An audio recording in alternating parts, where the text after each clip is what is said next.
No nos quieren escuchar. Bueno, una rápida síntesis de situación. Todos ustedes saben que el gobierno mundial efectivamente se inició en el año 1903, después de muerta la reina Victoria y 4 siglos de hegemonía inglesa. Inglaterra teme perder su hegemonía y hace una sociedad con la corona holandesa, la corona danesa y las fortunas más grandes del mundo, encabezadas por Rothschild y Rockefeller, Banca Morgan y demás. Ese primer organismo de gobierno se llamó Club o Comité de los 300. Después se depuró en el año 1954. Estas personas que le nombré constituyen la élite de esa élite, que es el grupo Bilderberg. Se reunieron en ese hotel de ese nombre en 1954 y tomaron el nombre, que diremos es la máxima autoridad en el mundo a nivel decisional, es decir, tomar decisiones. Pero en este inicio, en 1903, la corona británica transfiere a Rockefeller, por decirlo de alguna manera, la administración del poder mundial. Y Rockefeller tiene 2 propósitos: el imponer el comunismo marxista a nivel mundial y hacer un recambio racial. Tiene un principio eugenésico. Eugenesia es mejoramiento de la raza. Él, con Darwin, Huxley y otros personajes, forma el movimiento eugenésico con la pretensión de cumplir lo que dijo Darwin en su libro El origen de las especies. En un tiempo muy próximo, dice Darwin, las razas civilizadas exterminarán y reemplazarán a las razas salvajes del mundo entero. Esto lo escribe Darwin a fines del siglo XIX. Y Rockefeller se propone entonces conseguir este recambio racial. Forma a lo largo del siglo XX varios institutos de gobierno, el más importante de ellos, el Council on Foreign Relations, el Consejo de Relaciones Internacionales, en Nueva York, que es un verdadero banco de cerebros donde se diseñan todos los planes políticos a corto, mediano y largo plazo, como fue el diseño de la pandemia que acabamos de vivir. Antes de eso se diseñaron todas las agendas, la agenda de aborto como primera herramienta eugenésica, que fue pasando por distintos estadios para el oído de la población mundial. Primero un detenimiento de una superpoblación que nunca existió, luego el derecho de la mujer sobre su propio cuerpo y finalmente la homosexualización a través de la política de género de las grandes masas, que es la forma más barata y efectiva de esterilizar a las grandes sociedades, ¿no es cierto? Siempre esa dirección. El último Rockefeller de renombre murió hace unos 4 o 5 años, de 104 años, cuando ha hecho trasplantes de corazón. Porque claro, tratan de prolongar su vida acá, no creo que quieran llegar a dar cuentas arriba. Pero bueno, en todo ese trayecto instituyó todas estas políticas de aborto de las que Argentina fue protagonista, ¿no es cierto? Desgraciadamente estamos perdiendo miles de niños por día asesinados a manos de los médicos, si se los puede llamar médicos. En este contexto, la Argentina fue tal vez el único país del hemisferio sur, y no sé si decir del mundo, que enfrentó la altanería inglesa. Y la última gesta fue la Guerra de Malvinas, donde les recuerdo las palabras del comandante de la flota inglesa, Jeremy Moore, en su libro No Picnic, donde dice literalmente: si hubiera durado la guerra una semana más, si no hubiera intervenido la flota de la OTAN, perdíamos vergonzosamente la guerra. Fue el país que más bajas infundió a Inglaterra después de la Segunda Guerra Mundial. Creí, dice Moore, que iba a comer un picnic, en 24 horas matar unos cuantos indios y volver, y encontré un ejército ferozmente patriótico y ferozmente entrenado, que me hizo dudar de la legitimidad de mi presencia en el Atlántico Sur. Hoy,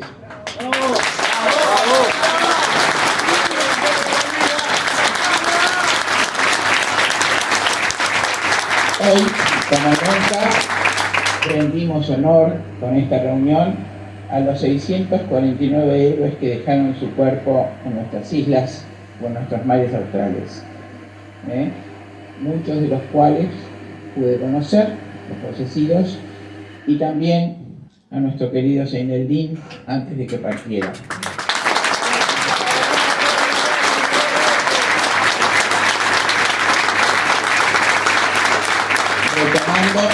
10 minutos, ¿cuánto me queda? 10 minutos, pero avísame, por favor.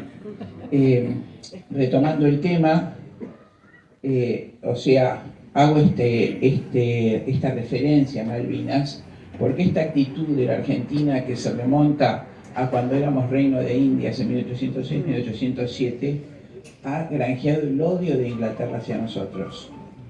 Y después de la guerra de Malvinas, todas las fuerzas del enemigo se han desencadenado contra nosotros, por supuesto a un estilo gramsciano, ¿no? Como dijo Gramsci, el creador del Partido Comunista Italiano, si usamos los programas de estudio y los medios de comunicación masivos, la guerra armada no será necesaria, la revolución será sola.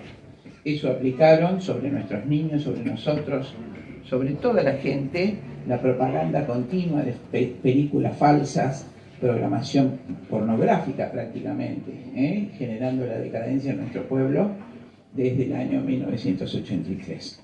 Y por supuesto toda la política que se implementó desde ese día en que muchos de ustedes creyeron que ganaba la democracia, se inició un proceso ininterrumpido por uno y otro gobernante de destrucción nacional, de saqueo de nuestros recursos absolutos hasta llegar al actual, donde se han firmado recientemente, ya mis compañeros hablaban de eso, contratos vergonzosos con las multinacionales a las que les dan por 30 años concesiones sin pagar impuestos ni ninguna regalía a nuestro país para saquear nuestros recursos. Pero los anteriores, cada uno puso un poquito de lo necesario hasta llegar a esto, que coincide justamente con una anestesia del pueblo, ya cansado del engaño, ya sin entender nada, engañado por los medios. Y lo más triste de todo es que los jóvenes han sido educados en una desculturización. Los programas de estudio fueron saqueados, cambiados por Dante Caputo. Les recuerdo que Dante Caputo era marxista, trotskista, principal activista de la Revolución de Mayo del 68 de París, y fue enviado a la Argentina para sacar lo que más valor daba a nuestro país, la educación masiva, gratuita, que alcanzaba todo el hambre de los chicos. País. ¿No es cierto? Entonces, cambiado el programa de estudios, e inclusive el universitario, en mi carrera, medicina, se prohibió el practicantado de alumno, se jubiló a todos los profesores de más de 60 años, que eran todos médicos eminentes en el mundo, para bajar altamente el nivel de educación de los médicos, cuyo fruto lo vemos ahora. En todo ese contexto se creó un organismo en 1948, que es el Club de Naciones Unidas. La Organización de Naciones Unidas es un órgano de control, solamente porque, como los unitarios en tiempos de Rosas, es mucho más fácil un gobierno central unitario a partir del cual se bajen las directivas que el respeto de las soberanías de los diversos países. Así lo entendía Rosas, por eso hizo los pactos respetando las autonomías provinciales, y cuando gana el unitarismo se consolida lo que ustedes viven, lo que vivimos dramáticamente ahora. Desde Buenos Aires se rigen los destinos de todo el país, ignorando totalmente los intereses y las opiniones de las provincias. De la misma manera, a nivel mundial, desde los organismos centrales que mencioné y a partir de Naciones Unidas, se bajan las directivas de gobierno que todos los países deben acatar, son vinculantes, obligados por el endeudamiento externo. El único país que no tomó deuda es Irán, y así le va, o por lo menos pretenden que le vaya. Todos los demás estamos obligados por una deuda ilícita, inicua y mentirosa a cumplir las órdenes del gobierno central del mundo a través de la Organización de Naciones Unidas. En 1948 también se crea el Ministerio de Sanidad de Naciones Unidas, es el Ministerio de Salud de Naciones Unidas, que es la Organización Mundial de la Salud. Se crea de antemano porque ya en su planificación existía la medicina como control de la población. Hay muchísimos documentos, los más importantes tal vez de Aldous Huxley, donde incluía el método farmacológico y el terror para dominar y lograr la esclavitud de los pueblos. En 1940, el dueño del laboratorio Russell, Bertrand Russell, escribe: con alimentos contaminados, medicamentos tóxicos y vacunas, lograremos crear una subespecie de zombies inútiles que acatarán nuestras órdenes.